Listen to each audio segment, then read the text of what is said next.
नमस्कार दोस्तों, स्वागत है आपका आपके अपने चैनल शिक्षा दीक्षा विद बीके पर। मैं विपिन कुमार, आपका कॉन्स्टिट्यूशन एंड पॉलिटी का फैसिलिटेटर।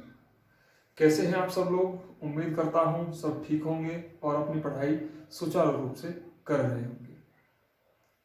हम बहुत ही महत्वपूर्ण टॉपिक पर चर्चा कर रहे थे, जिसमें हम पढ़ रहे थे कॉन्स्टिट्यूशन एंड पॉलिटी के अंतर्गत प्रस्तावना पर अभी तक की हमारी यात्रा काफी सुखद रही और उसी को हम आगे बढ़ाते हुए अब बात करते हैं जो कल हमने उसके 3 पैरामीटर की बात की थी, तीसरे फैसेट की बात की थी, संविधान ये हमें क्या बतलाती है। उसमें सबसे पहले हमने देखा था कि संविधान की सत्ता, सर्वोच्च सत्ता किसके पास है, तो हमने जाना था कि जनता के पास है। कब अपनाया गया? हमने देखा कि 26 नवंबर 1949 को अपनाया गया। उसके बाद हमने देखा कि संविधान में कौन से दर्शन निहित हैं और वो दर्शन हमें कहां पर पता लग जाते हैं? प्रस्तावना में हमें कहीं ना कहीं वो प्रतिबिंबित होते हैं, वो हमें दिखाई देते हैं। तो आज इसी कड़ी को हम आगे बढ़ाते हुए चर्चा करते हैं संविधान में निहित दर्शन की।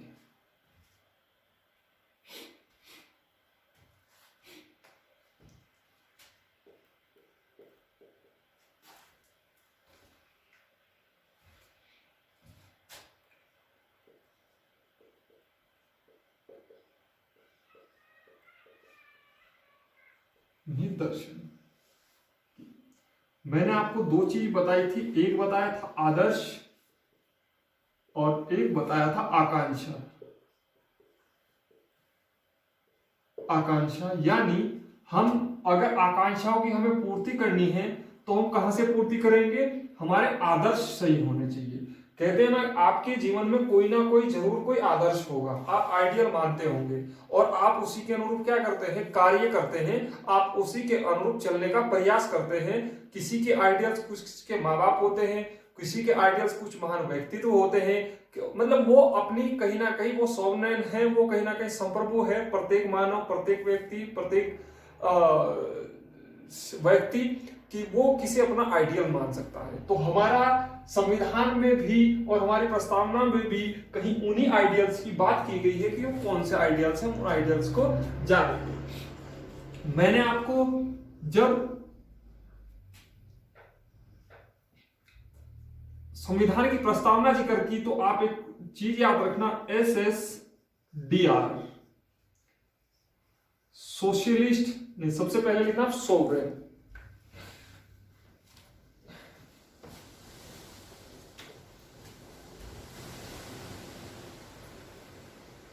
सोवरेन, उसके बाद लिखना सोशियलिस्ट, उसके बाद आपको लिखना है सेक्युलर और उसके बाद आपको लिखना है डेमोक्रेटिक और उसके बाद आपको लिखना है रिपब्लिक। हिंदी में भी लिख देता हूं मैं इसे, संप्रभुता,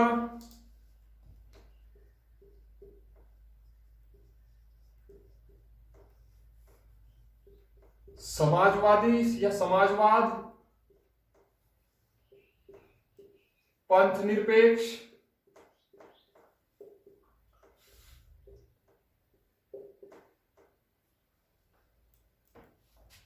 लोकतंत्रात्मक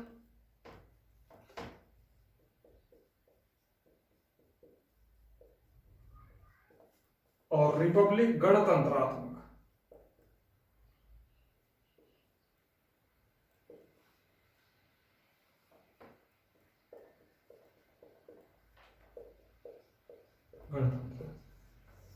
ये बात है आदर्श की। ये हमारे कहीं ना कहीं 5 आदर्श की बात करता है हमारा संविधान। हमारे संविधान की प्रस्तावना किनकी बात करती है? 5 आदर्शों की बात करते हैं, जिसमें सॉवरेनिटी, सोशलिस्ट, सेक्युलर, डेमोक्रेटिक और रिपब्लिक। इस बात को आप याद रखना, संप्रभुता, समाजवाद, पंथ निरपेक्ष, लोकतंत्रात्मक और गणतंत्रात्मक। अब बात करते हैं आकांक्षा की। आकांक्षा के अंतर्गत कौन से पैरामीटर आते हैं? दोस्तों एक बात और मैं आपको बता दूं, यहां से आज तक सवाल नहीं पूछा गया है, लेकिन सवाल पूछे जाने की संभावना बहुत ज्यादा है। आपको ये बात याद रखनी होगी। आकांक्षा में आते हैं आप, 3 प्रकार के न्याय की बात की थी मैंने, सामाजिक न्याय, राजनीतिक न्याय और आर्थिक न्याय। कितने प्रकार के न्याय थे? 3 प्रकार के। जब आप टॉपिक कर रहे हो ये, क्योंकि हो सकता है आपको भी याद ना हो, अगर आपको संविधान की प्रस्तावना याद है तो वेल एंड गुड, लेकिन आप जब इसे पढ़ें तो संविधान की प्रस्तावना आपके सामने होनी चाहिए। क्योंकि ये मुझे कंठस्थ है, मुझे याद है, इसलिए मैं इसको कनेक्ट कर पा रहा हूं। आप भी अगर अपनी तैयारी, अपनी पढ़ाई को अच्छा बनाना चाहते हैं तो आपको प्रस्तावना वास्तव में याद होनी चाहिए।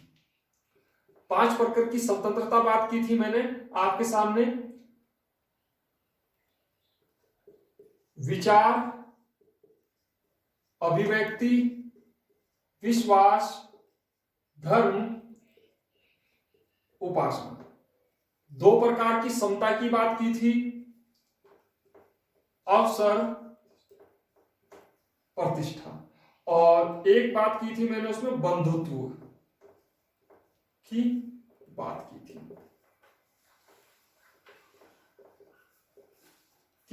थी। ये बात आपको याद रखनी है कि ये क्या है, आकांक्षा है, और ये क्या है, हमारे आइडियल्स है। जब आप देखेंगे कि अगर भारत सरकार, यदि हम अपने आइडियल्स के अनुरूप चलते हैं तो हम आकांक्षाओं की पूर्ति के लिए कहीं ना कहीं अपने लक्ष्य की ओर, जो हमारे लक्षित और अपेक्षित लक्ष्य हैं, उन्हें हम पाने के लिए क्या होते हैं, कहीं ना कहीं प्रतिबद्ध नजर आते हैं, और लोगों को एक सुशासन, एक अच्छी गवर्नेंस देने के लिए क्या होते हैं, प्रतिबद्ध होते हैं। और इससे न सिर्फ हमारे संविधान का गुणगान होता है, बल्कि चलने वाली सरकारों का भी और वैश्विक छवि भी इससे क्या होती है, अच्छी और पारदर्शी और एक सुस्पष्ट कहीं ना कहीं भूमिका वैश्विक परिदृश्य पर तैयार होती है।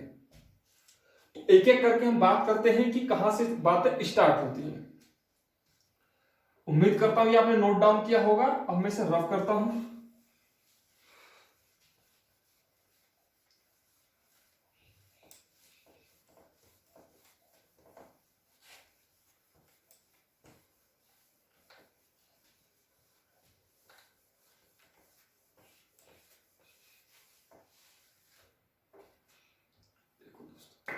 सबसे पहला लिखा मैंने आपको संप्रभुता फर्स्ट, ये बात आपको ध्यान रखनी है। ऊपर मैं लिख देता हूं SSSSDR, इसी के अनुरूप मैं चलूंगा। और मैंने सबसे पहला उठाया क्या, संप्रभुता यानी सॉवरेनिटी। देखो दोस्तों, संप्रभुता का मतलब क्या होता है, इसे आप भारत के परिप्रेक्ष्य में ही समझिएगा। और इसके 3 पार्ट करते हैं हम, और यहां से हम अपनी यात्रा इसमें आगे चलाएंगे। जैसे अगर मैं एक साइड लिखता हूं उपनिवेश, दूसरी साइड लिखता हूं अधिराज्य, और तीसरी तरफ मैं लिखता हूं प्रभुत्व संपन्न। ये 3 स्टेट है। अब आप देखेंगे कि भारत कैसे इन तीनों स्टेजेस से गुजरा है, आपको ये बात समझ आएगी। दोस्तों, वास्तव में मैं आपको बताऊं उपनिवेश किसे कहते हैं, इसकी एक डेफिनेशन है, छोटी सी आप लिख लेना। जब कोई देश अपने शासनिक व प्रशासनिक निर्णय स्वयं न ले सके तो उसे क्या कहा जाता है, उपनिवेश कहा जाता है। ये पॉलिटी की भाषा में है, आप हिस्ट्री की भाषा में से अलग पढ़ेंगे, इकोनॉमी की भाषा में अलग पढ़ेंगे, वो अलग अलग चीज है। क्योंकि मैं वहां नहीं जाना चाहूंगा, इसलिए ना मैं वहां को बताना चाहूंगा। भौतिक संसाधनों का क्या होता है, शोषण होता है किसी अन्य देश के द्वारा, उसे ही उपनिवेशवाद या उपनिवेश कहते हैं। ये बात आपको ध्यान रखनी है। लेकिन हम पॉलिटी के संदर्भ में पढ़ रहे हैं तो आपको ये बात याद रखनी है, जब कोई देश अपनी शासनिक और प्रशासनिक निर्णय स्वयं ना ले सके तो उसे क्या कहते हैं, उपनिवेश कहते हैं। अधिराज्य डोमिनियन स्टेट, डोमिनियन स्टेट में क्या होता है कि शासनिक और प्रशासनिक शासनिक व प्रशासनिक निर्णय स्वयं लेता है।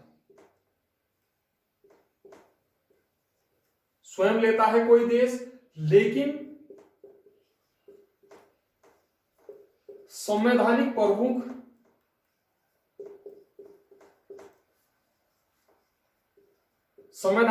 कौन होता है? विदेशी होता है। विदेशी होता है। यह बात आपको याद रखनी है कि डोमिनियन स्टेट में, अधिराज्य में शासनिक प्रशासनिक निर्णय स्वयं लेते हैं, लेकिन संवैधानिक प्रमुख कौन होता है? विदेशी होता है। ये बात आपको अच्छे से याद रखनी है। और यहां पर क्या होता है? शासनिक प्रशासनिक निर्णय भी विदेशी प्रमुख ही लेंगे, और विदेशी प्रमुख ही क्या होगा? टॉप पोजीशन पर भी हेड भी वही होगा।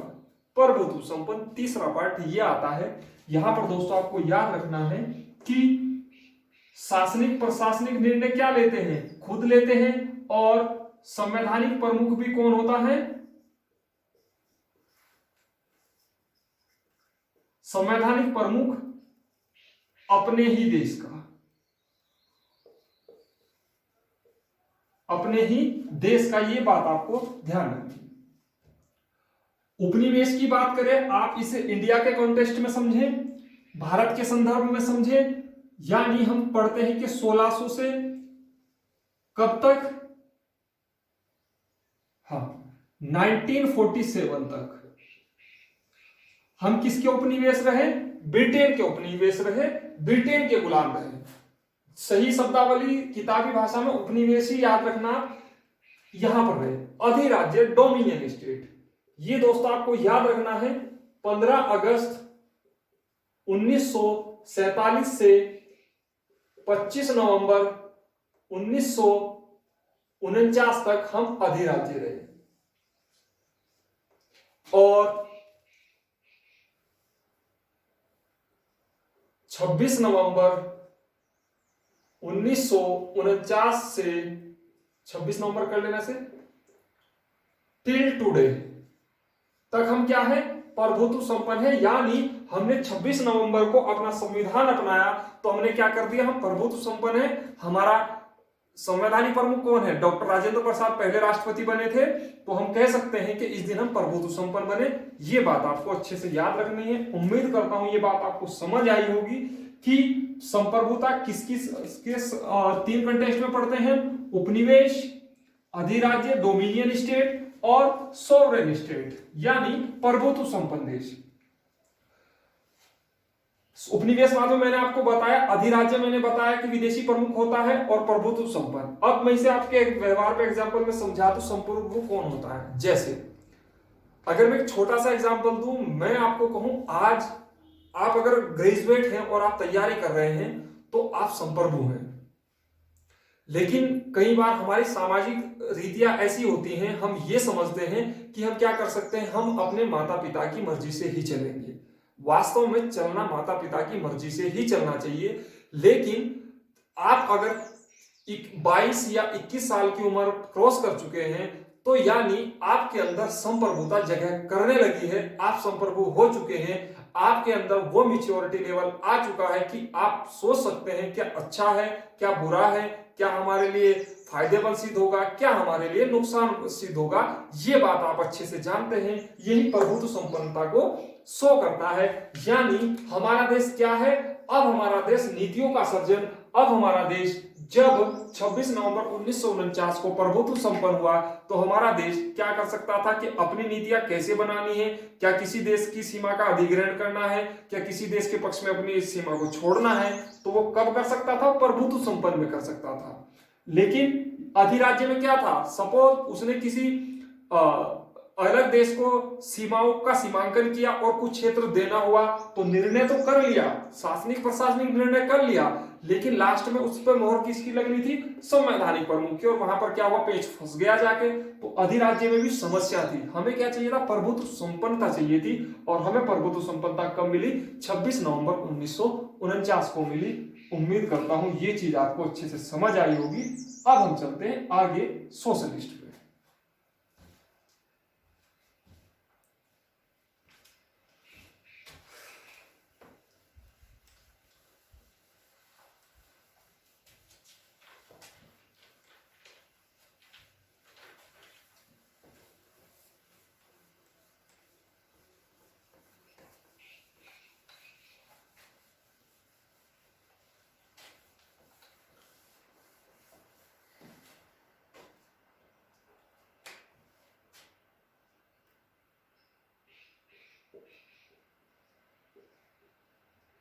समाजवाद।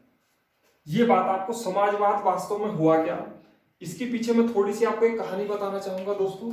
समाजवाद, पहले समाजवाद को समझते हैं, समाजवाद होता क्या है। इसे आप याद रखना, यह एक आर्थिक विचारधारा है। यह एक आर्थिक विचारधारा है और इसी के विपरीत होती है पूंजीवादी।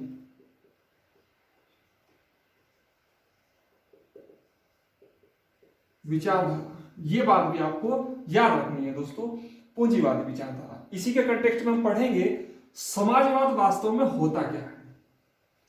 सबसे पहले आप समझे, समाजवाद का जो कॉन्सेप्ट दिया था वो कार्ल मार्क्स ने दिया था। इनकी बुक का नाम है दास कैपिटल, और इन्हीं के एक साथी थे फ्रेडरिक एंजल। ये दोनों थे जिन्होंने समाजवाद को वास्तव में प्रभावित किया। कार्ल मार्क्स कहते हैं कि समाजवाद को अगर हम परिभाषित करें तो ये कहते हैं कि किसी भी समाज में दो वर्ग हैं। एक वर्ग है सर्वहारा वर्ग और दूसरा वर्ग है पूंजीपति वर्ग। पूंजीपति वर्ग।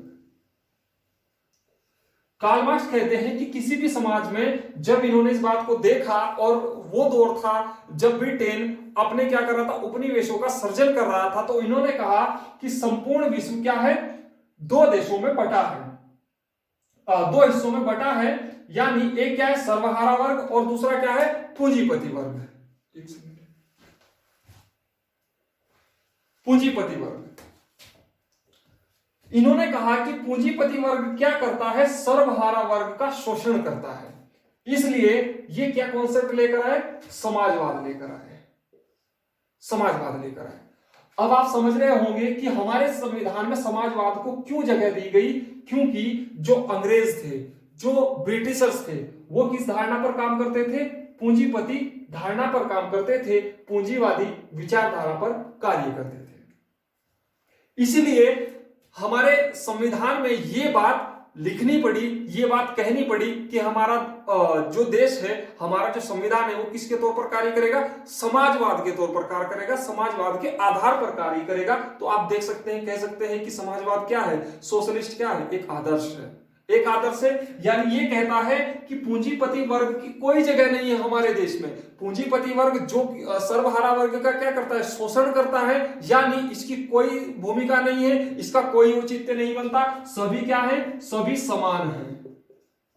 सभी समान है, और सभी समान है तो क्या है, सभी को इक्वल प्रोटेक्शन प्रोवाइड कराई जाएगी, सभी को इक्वल संसाधन दिए जाएंगे, किसी के पास धन नहीं जमा होगा। तो इसलिए क्या कहा, 1976 में समाजवाद को, वर्ड को शामिल किया गया। इसके पीछे भी कहानी है कि 1976 में ही प्रस्तावना को क्यों शामिल किया गया, समाजवाद, ऐसे कौन से कारण थे कि समाजवाद को पहले से इसमें धारण नहीं किया गया था, समाजवाद को पहले से इसमें समाहित नहीं किया गया था। लेकिन दोस्तों अगर मैं आपको बताऊं कि 1955 में अवार्डी सत्र हुआ, और इसमें घोषणा हुई कि सरकार किन सिद्धांतों पर काम करेगी, किन आदर्शों पर काम करेगी, समाजवादी सिद्धांतों पर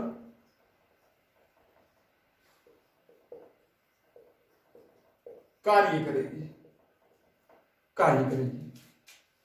और हमारे संविधान में पहले से कुछ तत्व मौजूद थे, मैं आपको बताऊं, आर्टिकल 39 का बी और आर्टिकल 39 का सी।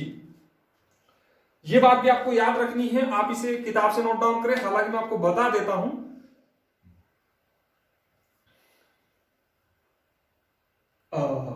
आर्टिकल 39 बी कहता है कि भौतिक संसाधनों का जो वितरण होगा वो सामूहिक हित में होगा, और आर्टिकल 39 सी कहता है धन के संकेंद्रण को रोकना। यानी आर्टिकल 39 बी को समझे आप। इन्होंने कहा कि सपोज क्या मिला, किसी क्षेत्र में तेल का कोई भंडार मिला, सेल का कोई भंडार मिला, तो हमारा संविधान कहता है कि उस भंडार पर न सिर्फ उस राज्य का हक होगा, न सिर्फ उन लोगों का हक होगा, बल्कि वो प्रकृति का धन है, वो सभी लोगों का उस पर हक बनता है। इसलिए क्या होगा, उस पर जो हक होगा यानी वो संसाधन क्या होंगे, सब में समान रूप से बटेंगे। यही आर्टिकल 39 बी कहता है। आप एक बार इसे बुक से रीड करें। हालांकि जब मैं डीपीएसपी की बात करूंगा, राज्य के नीति निर्देशक तत्वों की बात करूंगा, तो वहां पर मैं इसकी विस्तृत चर्चा करूंगा। आर्टिकल 39 का सी कहता है कि धन के संकेंद्रण को रोकना। धन का संकेंद्रण रोकना यानी आर्टिकल 39 सी कहता है कि किसी एक व्यक्ति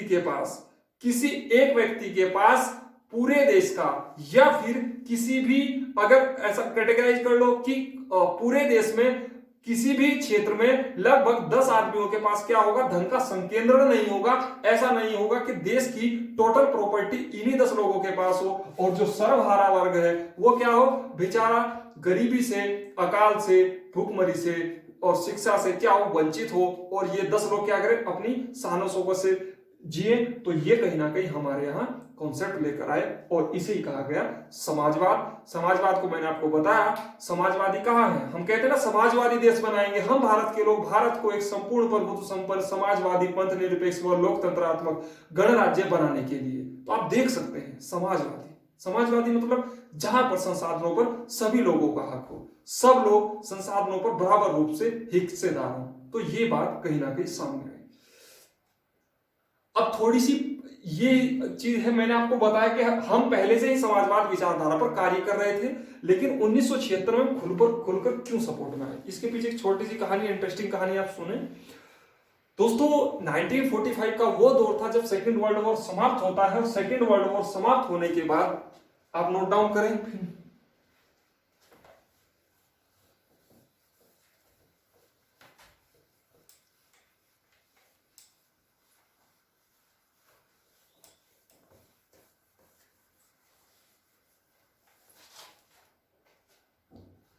देखो दोस्तों 1945 में USA versus USSR, second world war जब समाप्त होता है तो दो शक्तियों का अभ्युदय होता है, दो शक्तियों का उदय होता है। एक में आता है अमेरिका और एक में आता है यूएसएसआर, और दोनों के बीच 1999 तक शीत युद्ध का दौर चलता है। शीत युद्ध का दौर चलता है। यूएसए बनाता है NATO, North Atlantic Treaty Organization, और ये बनाता है वार्सा पैक्ट। दोनों क्या थे, सैन्य संगठन थे। यानी शीत युद्ध का आप समझे कि शीत युद्ध का क्या था, नाड़ियों में चलता है, धमनियों में युद्ध चलता है, यानी युद्ध की संभावना है, कभी भी युद्ध हो सकता है। इसे कहते हैं शीत युद्ध। कि वास्तव में युद्ध प्रैक्टिकल में, व्यवहार में देखने को नहीं है, लेकिन दिमाग में, नाड़ियों में, धमनियों में, हृदय में, हमारे ब्लड में क्या चल रहा है, युद्ध कभी भी हो सकता है। इसे क्या कहेंगे, शीत युद्ध कहेंगे। और इसी की संकल्पना जब यहां से ये दो शक्तियों का अभ्युदय हुआ तो कहीं ना कहीं क्या पर हुआ, शीत युद्ध का उदय हुआ। और दोस्तों मैं आपको बताऊं 1947 में देश नया नया आजाद हुआ था, और देश के बीच ये धर्म संकट था कि वो किसके पास जाए, यूएसए के पास जाए या फिर यूएसएसआर के पास जाए। देश के सामने बड़ा, तो देश ने क्या कहा, हम तटस्थ रहेंगे, हम इधर नहीं जाएंगे, हम इधर नहीं जाएंगे। दोस्तों मैं आपको बताऊं, जो यूएसए था वो किसका फॉलोअर था, पूंजीवादी, और जो यूएसएसआर था वो क्या था, समाजवादी। तो आप देख सकते हैं कि यदि अगर हम समाजवाद को पहले ही धारित कर देते तो हम किसके निशाने पर आ जाते, यूएसए के निशाने पर आ जाते।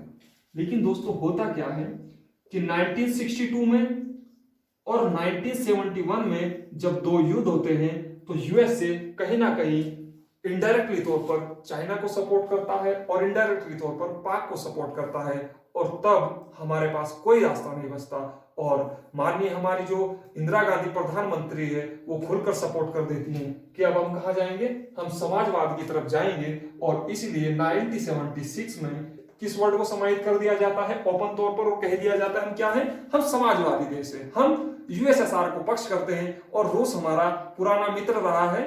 हालांकि वर्तमान में स्थितियां बदली हैं, कई सारी जो दृष्टिकोण है वो भी चेंज हुए हैं और वर्तमान में कहीं ना कहीं रूस के साथ हमारे रिश्तों में थोड़ी सी कमी आई है, लेकिन यूएसए के साथ हमारे रिश्ते आजकल कहीं ना कहीं ज्यादा अच्छे हुए हैं।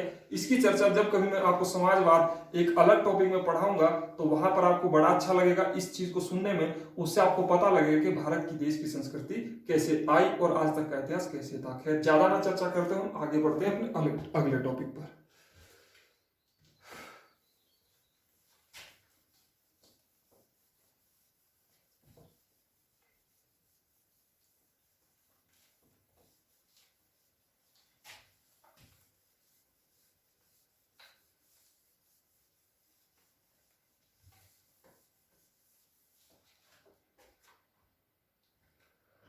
नेक्स्ट आता है हमारा सेक्युलर, पंथ निरपेक्ष। दोस्तों वास्तव में शुरू में मैंने इसलिए नहीं बताता, आपने कहीं आप पे धर्म निरपेक्ष भी पढ़ते होंगे, धर्म निरपेक्ष भी पढ़ते होंगे। ये बात आपको हमेशा याद रखनी है कि पंथ निरपेक्ष भी हमारे यहां जोड़ा गया। धर्म का ही छोटा भाई होता है पंथ। आपको इतना जानना है कि धर्म का ही छोटा भाई क्या होता है, पंथ। और अगर दोनों को इंग्लिश में कहें तो हम क्या कहेंगे, सेक्युलर स्टेट। हमारा देश क्या है, एक पंथ निरपेक्ष यानी एक सेक्युलर स्टेट है। वो किसी धर्म को एक विशेष तौर पर प्रोत्साहन नहीं देता। ऐसा नहीं कहता कि मैं किसी हिंदू धर्म का पक्ष लूंगा, मैं किसी मुस्लिम धर्म का पक्ष लूंगा, मैं किसी सिख धर्म का पक्ष लूंगा, मैं किसी ईसाई धर्म का पक्ष लूंगा। वो क्या करता है, कहीं ना कहीं बराबर की धारणा अपनाता है। यदि देश, यदि राज्य कुंभ मेले का आयोजन करता है तो राज्य क्या करता है, हज पर सब्सिडी भी देता है, हज पर सब्सिडी भी देता है। आप देख सकते हैं सब राज्य की नजर में क्या है, सभी धर्म बराबर है और हमारे यहाँ धर्म का कहीं ना कहीं पंथ का सम्मान किया जाता है और धर्म में हस्तक्षेप करने से बचते हैं। हालांकि एक बात और मैं आपको बताऊं, हमारे यहाँ धर्म को या पंथ को राज्य की शासनिक प्रशासनिक नीतियों में या उसके कानून में हस्तक्षेप करने की अनुमति नहीं है। इसका यह मतलब नहीं है कि यदि हमारा राज्य, हमारा देश इन्हें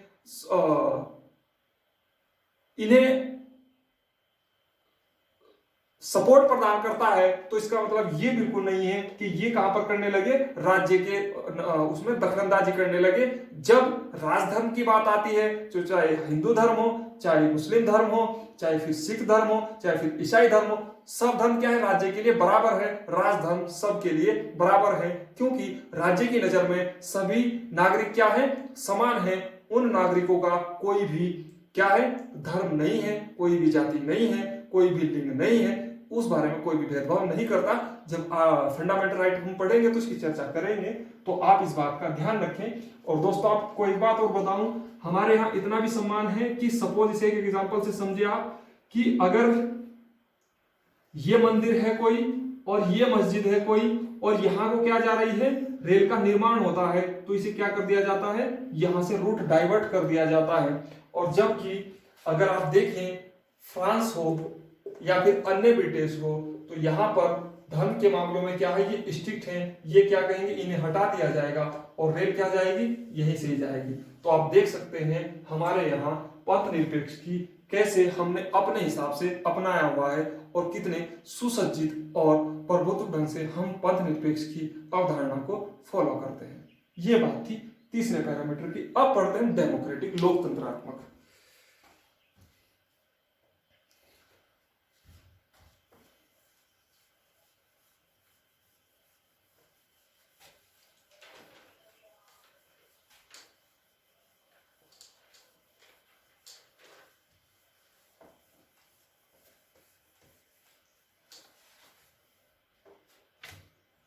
देखिए दोस्तों, डेमोक्रेटिक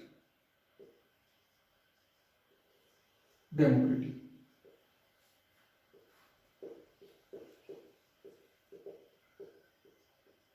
लोकतंत्रात्मक इस बात को आप अच्छे से समझिए कि डेमोक्रेटिक का मतलब क्या हुआ। इसकी चर्चा वास्तव में दोस्तों मैं आपको, जब अब्राहम लिंकन का कथन याद करें कि जनता के द्वारा जनता के लिए ही शासन है, यानी हमारे यहां वास्तविक सत्ता किसके पास है? जनता के पास है। जनता के पास है हमारे यहां वास्तविक सत्ता। तो इससे क्या प्रदर्शित होता है कि हम एक लोकतंत्रात्मक देश हैं, हम एक डेमोक्रेटिक स्टेट है, हम एक डेमोक्रेटिक कंट्री है। हमारे यहां लोकतांत्रिक मूल्यों की क्या है? वैल्यू है। तो इसमें हम ये भी जोड़ सकते हैं कि अगर लोकतांत्रिक वैल्यू है तो हम इसमें संविधानवाद की अवधारणा है। हमारे संविधान की अवधारणा व्याप्त है, ये बात आपको ध्यान रखनी है। और दोस्तों, जिस संविधान में संविधानवाद की अवधारणा प्राप्त होगी वहां पर कहीं ना कहीं क्या होगा? रूल ऑफ लॉ की संकल्पना होगी, सामाजिक न्याय की बात की जाएगी,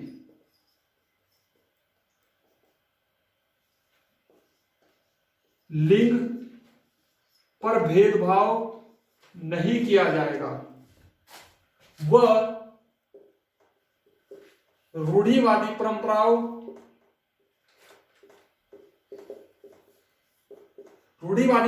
को क्या प्रश्रय नहीं दिया जाएगा।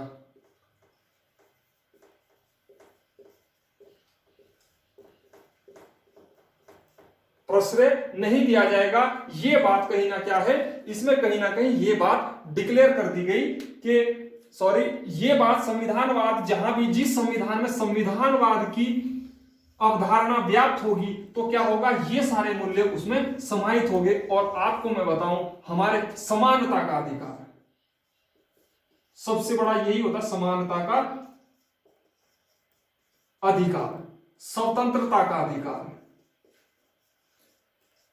बल्कि विस्तृत चर्चा मैं आपको जो फंडामेंटल राइट्स पढ़ाऊंगा तो वहां पर मैं जिक्र करूंगा कि कैसे हैं। तो ध्यान रखना दोस्तों, जहां पर भी लोकतंत्रात्मक डेमोक्रेटिक स्टेट होगा वहां पर संविधानवाद की अवधारणा व्याप्त होगी। और जहां पर संविधानवाद की अवधारणा व्याप्त होगी, संविधानवाद में कहीं ना कहीं ये सारे पैरामीटर क्या होंगे? उसमें समाहित होंगे। और वहीं से संवैधानिक नैतिकता की क्या होगी? डिग्री हाई होगी। इस बात को आप अच्छे से समझे। नेक्स्ट चलते हैं हम रिपब्लिक। उम्मीद करता हूं ये चीज आपको समझ आएगी।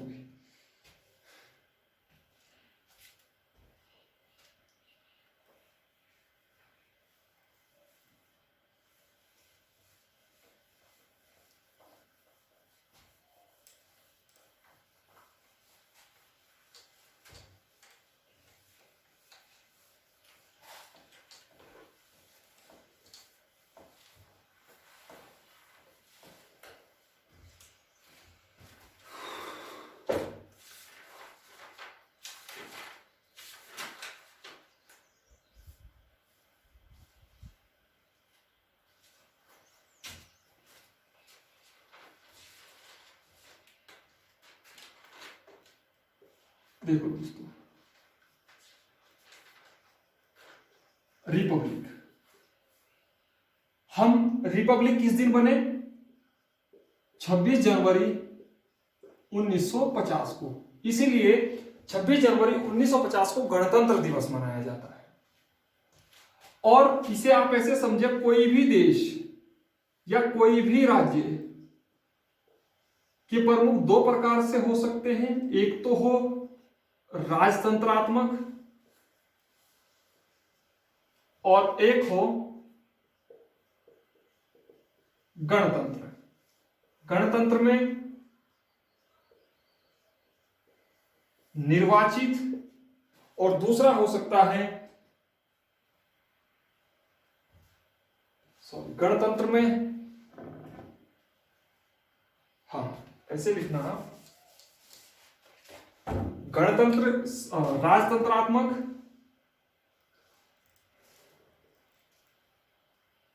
देश राज्य, ठीक, राजतंत्रात्मक। यानी यहां पर क्या होगा? जो संवैधानिक प्रमुख होगा वो क्या होगा? राजा होगा। यानी ये अवधारणा क्या होगी, यहां पर किसी भी देश का जो हेड होगा वो क्या होगा, वंशानुगत होगा, वंशानुगत होगा, यानी पिता का पुत्र ही अगला क्या बनेगा, उस स्टेट का हेड बनेगा। लेकिन जहां पर गणतंत्रात्मक होगा, और हम क्या है दोस्तों, रिपब्लिक, हम क्या है, गणतंत्रात्मक है, तो वहां पर देश के संवैधानिक प्रमुख का क्या होगा, निर्वाचन होगा, निर्वाचन होगा। अब वो निर्वाचन अप्रत्यक्ष भी हो सकता है और प्रत्यक्ष भी हो सकता है, प्रत्यक्ष भी हो सकता है।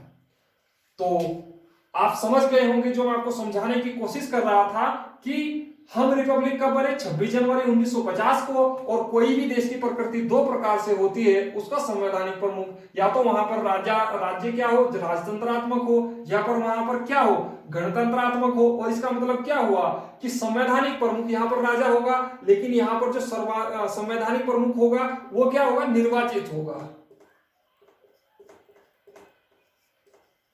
संवैधानिक प्रमुख क्या होगा, यहां पर निर्वाचित होगा, यानी उसका निर्वाचन होगा। अब वो डिपेंड करता है कि प्रत्यक्ष हो, वो डिपेंड करता है कि अप्रत्यक्ष हो।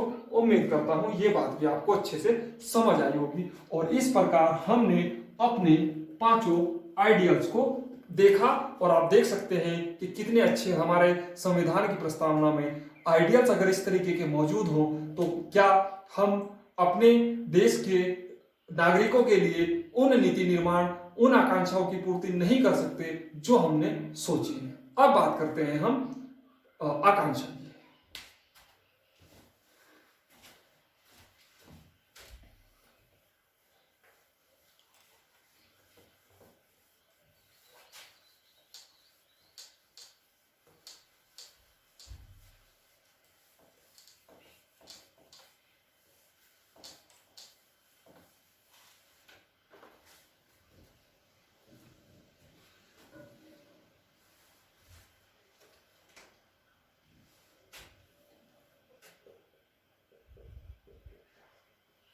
सामाजिक न्याय,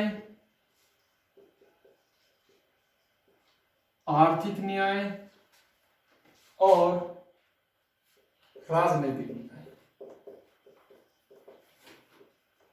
मैंने बात की किसकी, आकांक्षा।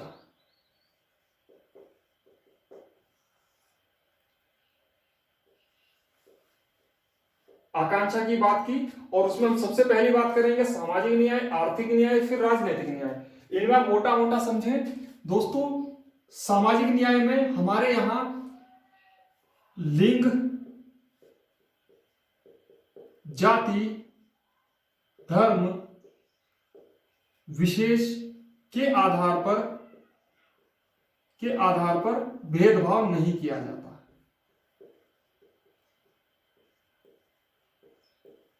नहीं किया जाता। यह बात आपको ध्यान रखनी है कि लिंग, जाति, धर्म, विशेष के आधार पर भेदभाव नहीं किया जाता। जब आप फंडामेंटल राइट्स पढ़ेंगे तो आप देखेंगे कि हमारे यहाँ सामाजिक न्याय को हमारे संविधान में परिलक्षित किया गया है। जो चीज हमारी प्रस्तावना में थी उसको इस आधार पर किया गया, यह है सामाजिक न्याय। आर्थिक न्याय दोस्तों, वास्तव में मैं बताऊं, वो आर्थिक न्याय कहीं ना कहीं सामाजिक न्याय से ही जुड़ा हुआ है। यानी इसके आधार पर हमारे यहां क्या है, लोगों के प्रति आर्थिक आधार पर द्वेष या घृणा का भाव नहीं रखा जाता। देखो दोस्तों, आप देख सकते हैं कि हमारे यहाँ समाज न्याय में यानी लिंग, जाति, धर्म, विशेष के आधार पर भेदभाव नहीं किया जाएगा। और दूसरा, आर्थिक न्याय की अगर बात करते हैं तो आर्थिक न्याय में क्या, लोगों के प्रति, यानी ऐसा नहीं करेंगे कि भाई किसी के पास ज्यादा धन है तो हम उसे ज्यादा तरजीह देंगे, सरकार उसको लिए ज्यादा तरजीह देगी। इस प्रकार की हमारा संविधान, हमारी प्रस्तावना क्या करती है, बात करती है। और जब सामाजिक और आर्थिक न्याय दोनों आपस में जुड़ जाते हैं तो वो क्या है, कहीं ना कहीं एक रेशनल जस्टिस का निर्माण करते हैं, एक आनुपातिक न्याय का निर्माण करते हैं। क्योंकि कहीं ना कहीं सामाजिक न्याय के बिना आर्थिक न्याय अधूरा है और आर्थिक न्याय के बिना सामाजिक न्याय भी अधूरा है। बात आती है राजनीतिक न्याय की। राजनीतिक न्याय के बारे में अगर दोस्तों मैं बात करूं आपके सामने, तो इसमें इसमें व्यक्ति या जनता को अपनी बात सरकार या सरकारी दफ्तर में कहने की इजाजत है। अब इस बात का मतलब क्या हुआ कि सरकार को, दोस्तों अभी मैंने आपके सामने जिक्र किया था कि यदि हम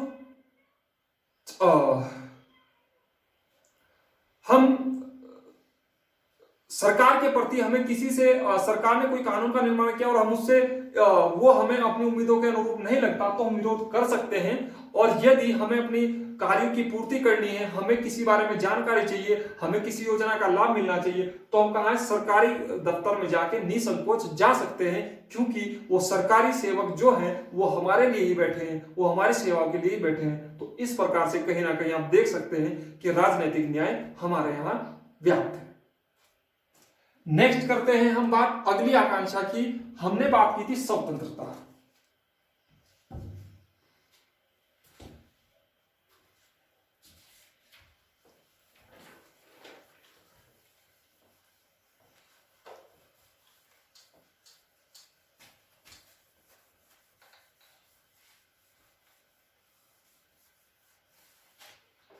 देखो दोस्तों, स्वतंत्रता स्वतंत्रता 5 प्रकार की स्वतंत्रता मैंने बताई थी आपको। विचार, अभिव्यक्ति, धर्म, विश्वास और उपासना की स्वतंत्रता। तो आर्टिकल, अगर आप फंडामेंटल राइट्स का आर्टिकल अगर 19 पढ़ोगे तो आप देखोगे 19 से 22, तो आप देखेंगे वहां पर साफ साफ लिखा है स्वतंत्रता का अधिकार,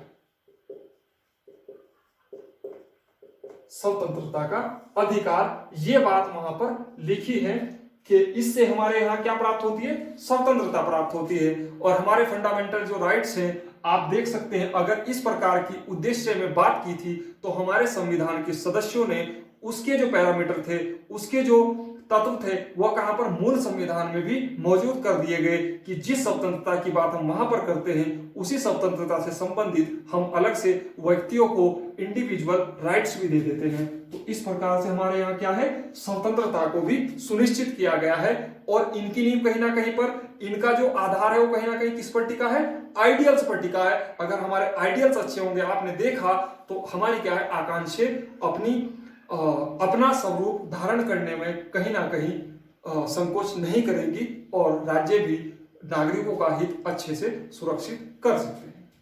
नेक्स्ट मैंने आपको बताया था बंधुता।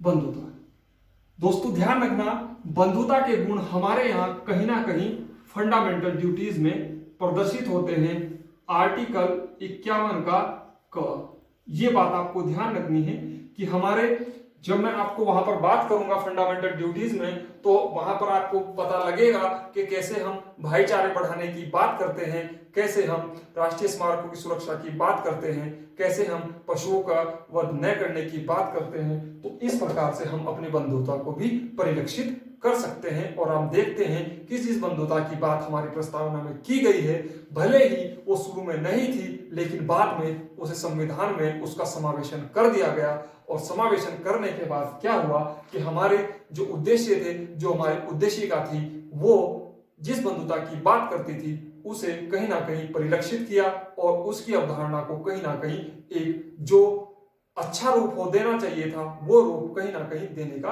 प्रयास हमारे बाद की सरकारों ने किया और उसे हम वर्तमान में भी देख सकते हैं। दोस्तों उम्मीद करता हूं आपको प्रस्तावना समझ आई होगी। अगर कोई भी इस लेक्चर को यहां से देख रहा हो तो आप एक बार प्रस्तावना को शुरू के लेक्चर से जरूर देखें, क्योंकि वास्तव में मैं आपको बताऊं कि अगर आप प्रस्तावना को अच्छे से पढ़ेंगे, और मेरा मेन मोटो ये भी था, मेरा मेन उद्देश्य ये भी था कि मैं आपको प्रस्तावना, एक ऐसी प्रस्तावना पढ़ाऊं जो आपने आज तक ना तो सुनी होगी ना देखी होगी। आप प्रस्तावना को आज तक लगभग सीधा पढ़ा और पढ़कर निकल जाते होंगे। मेरा पूरा प्रयास रहा, मैंने अपनी तरफ से पूरा 100% देने की कोशिश की। और उम्मीद करता हूं आप लोगों को अच्छा लगा होगा। आपसे रिक्वेस्ट है कि अगर आपको सब चीजें अच्छी लगती तो वीडियो को लाइक और शेयर जरूर करें, सब्सक्राइबर बढ़ाने की कोशिश करें। ये आपसे मेरा स्पेशली अनुरोध है। अच्छा लगे तो करें, अदरवाइज आपको अच्छा नहीं लगता तो आप मत करें, मैं ऐसा भी आपको नहीं कहूंगा। थैंक यू दोस्तों, मिलते हैं हम अगली क्लास में।